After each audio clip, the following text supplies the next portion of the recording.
தனிமை உங்களை வாட்டுகிறதா? சமாதானம் இல்லையா? எல்லாராலும் நான் மறக்கப்பட்டிருக்கிறேனே, எனக்கென்று யாருமே இல்லை என்று வேதனையோடும் வலியோடும் இருக்கிறீர்களா? எபிரியர் 13:5 சொல்லுகிறது, நான் உன்னை விட்டு விலகுவதும் இல்லை, உன்னை கைவிடுவதும் இல்லை. அன்பு தேவனுடைய பிள்ளைகளை, இந்த காலவேளையில் இருதயத்தின் ஆழத்திலிருந்து உங்களுக்கு நல்வாழ்த்துக்கள். தனிமை உங்களை மறக்கப்பட்டவர்களாக உணர செய்யலாம். ஆனால் தேவன் ஒருபோதும் உங்களை கைவிடுவதில்லை என்பதை மறந்து விடாதீர்கள். மனிதர்கள் விலகினாலும் தேவனுடைய சந்நிதி உங்களோடு கூட இருக்கிறது.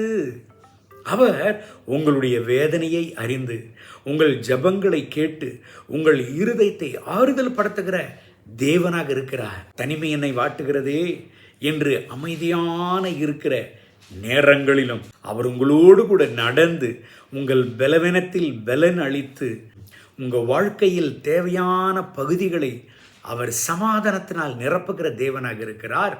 தேவனுடைய சந்நிதியில் உங்களை ஆசீர்வதிக்கிற தேவனாக இருக்கிறார்.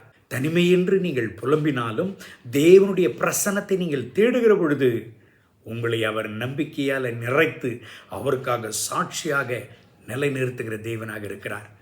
இந்த கர்த்தருடைய வார்த்தையின்படி கர்த்தர் உங்களை ஆசீர்வதித்து இந்த நாள் முழுவதும் நடத்துவாராக. கண்களை மூடி ஜெபிப்போமா? அன்பின் ஆண்டவரே, இந்த காலவேளையில் என்னோடு சேர்ந்து ஜெபித்து கொண்டிருக்கிற என் அன்பு தேவனுடைய பிள்ளைகளுக்காக ஜெபிக்கிறேன். இவர்களை ஆசீர்வதிங்க. கர்த்தருடைய மனதுருக்கம் இவர்களை நிரப்புவதாக. ஆண்டுடைய ஜீவன் இவர்களை நிரப்பட்டும்.